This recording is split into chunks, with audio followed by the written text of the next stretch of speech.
Hello friends, Shashi Agarwal channel के अंदर मैं doctor Shashi Agarwal welcome you all.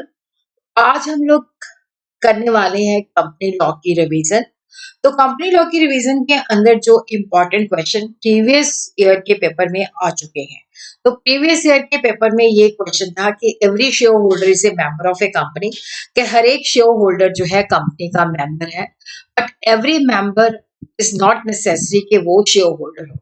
तो इसका आंसर हमने किस तरह से लिखना है वो मैं इस वीडियो के अंदर आप लोगों को बता रही हूँ। अगर आपको मेरा ये एफर्ट सही लगता है तो इस वीडियो को लाइक कीजिए, शेयर कीजिए तथा मेरे चैनल शशि अग्रवाल को सब्सक्राइब कीजिए अगर आपने नहीं किया। तो सबसे पहले हम देखते हैं कि शेयर होल्डर का मतलब क्या होता है, कंपनी का मतलब क्या है। देखो, कंपनी के मेंबर्स भी होते हैं, शेयर होल्डर्स भी होते हैं, और हम मेंबर्स और शेयर होल्डर्स को एक दूसरे की जगह पे यूज करते हैं। जनरली इन दोनों का मतलब सेम ही समझते हैं, पर यहाँ पे डिफरेंस होता है। Share holder is a person who owns the shares in A company.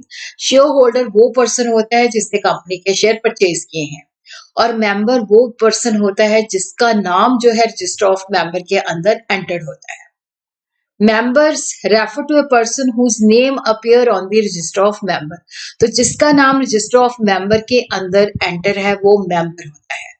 Share holder refer to a person who holds shares in company, जो कंपनी के शेयर परचेज करते हैं। जनरली उन कंपनी जहां पे शेयर कैपिटल होती है और वो कंपनी के शेयर परचेज करते हैं तो वो शेयर होल्डर बन जाते हैं। Section 2 subsection 55 of the company act हमें मेंबर की डेफिनेशन बताता है, सब्सक्राइबर ऑफ द मेमोरेंडम। देखो, जो मेमोरेंडम के सब्सक्राइबर्स होते हैं, प्राइवेट लिमिटेड कंपनी है तो मिनिमम जो है 2 होने चाहिए, और उसी तरह अगर पब्लिक लिमिटेड कंपनी है तो मिनिमम 7, 1% कंपनी है तो 1%।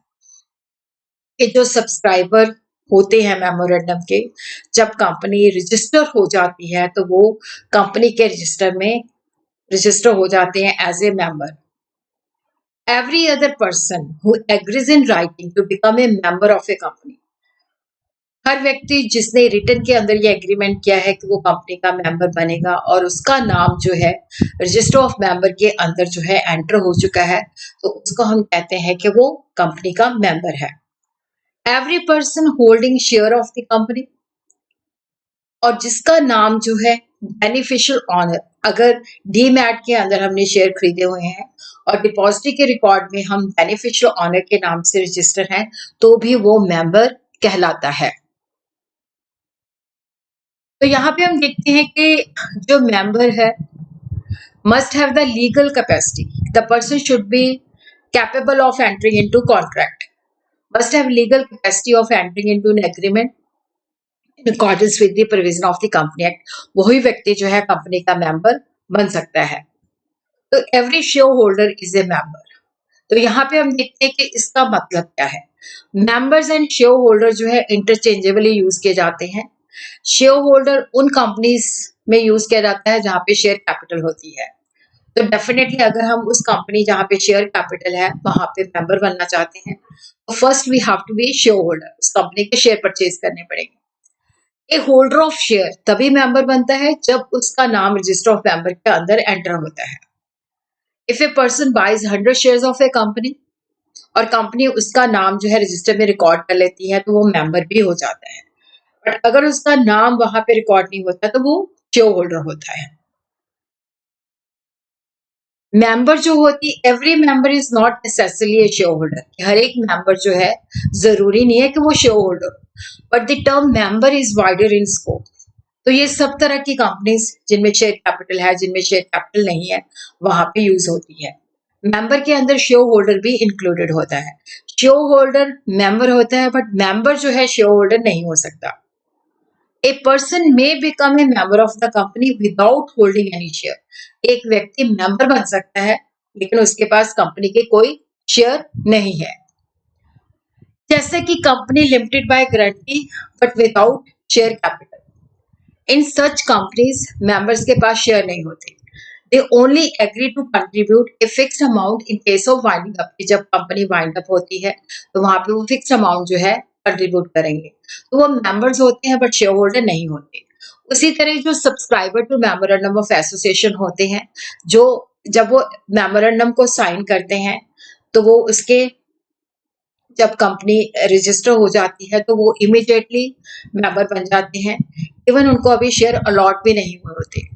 उसी तरह जो व्यक्ति शेयर ट्रांसफर करता है, लेकिन जिस व्यक्ति को ट्रांसफर किए गए हैं उसका नेम अभी रजिस्टर में नहीं एंटर हुआ, जितनी देर तक उसका नाम रजिस्टर में एंटर नहीं होता तो जो ट्रांसफरर है वो उतनी देर तक कंपनी का मेंबर रहता है।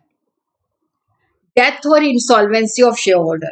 Legal representative may become member in certain circumstances even they do not own share directly. देखो जब डेथ हो जाती है या शेयर होल्डर की इंसॉल्वेंसी हो जाती है तो वहां पे ट्रांसमिशन होती है और वो लीगल हेयर के नाम पे शेयर जो होते हैं ट्रांसफर हो जाते हैं और उनका नाम जब मेंबर ऑफ रजिस्टर पे एंटर हो जाता है तो they become the member of the company, चाहे उन्होंने डायरेक्टली शेयर परचेज नहीं किए होते। All the share holders members होते हैं क्योंकि ऑनरशिप ऑफ द शेयर जो होती है उनको मेंबरशिप राइट देती है, but all member share holder नहीं होते क्योंकि कुछ सिचुएशन के अंदर क्या होता है कि जैसे जो कंपनी जहाँ पे शेयर कैपिटल नहीं है they are the members but वो शेयर होल्डर नहीं होते क्योंकि they do not hold any shares.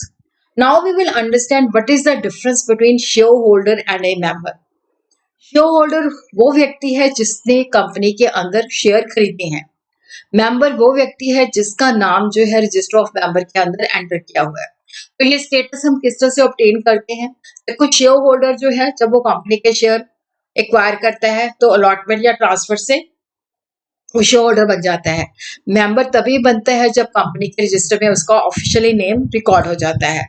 तो दोनों में रिलेशनशिप क्या है? देखो शेयर होल्डर जो है वो मेंबर भी है, बट मेंबर जो होता है नेसेसरी नहीं है कि वो शेयर होल्डर हो, क्योंकि कुछ सिचुएशन के अंदर कंपनी के शेयर कैपिटल नहीं है but he is the member.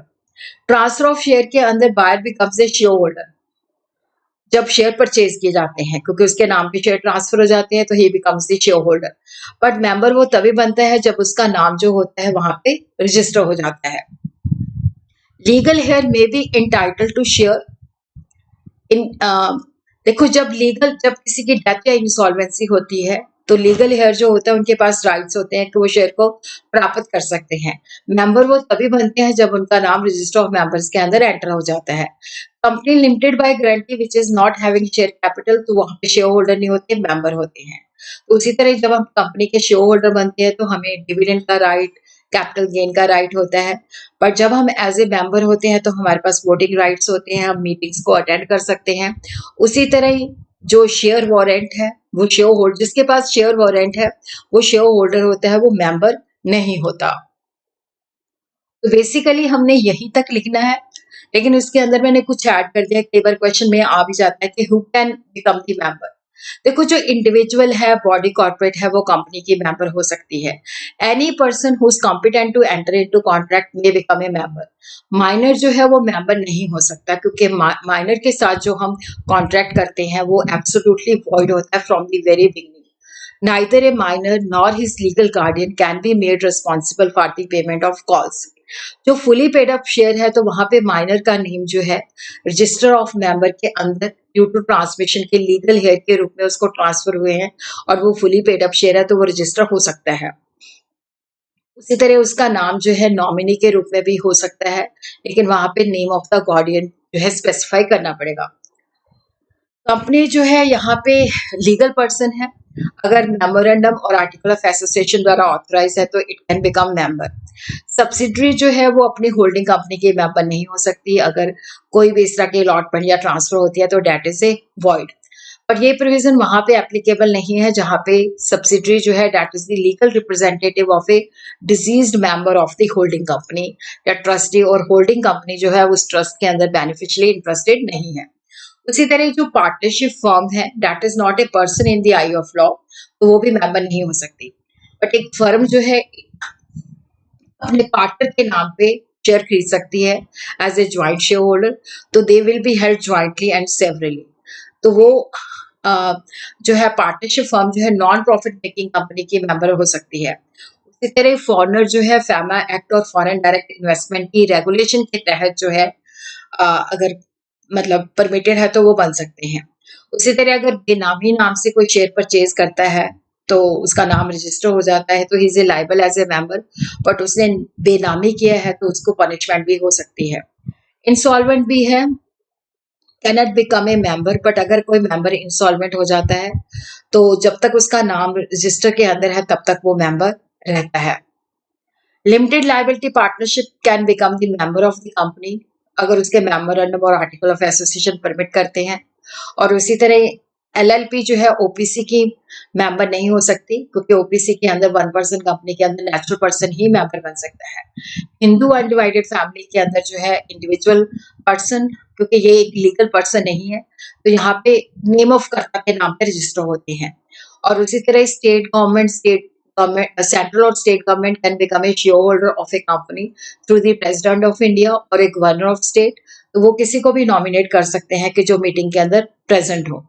उसी तरह 1 person company can be share holder of another company which is not a 1 person company.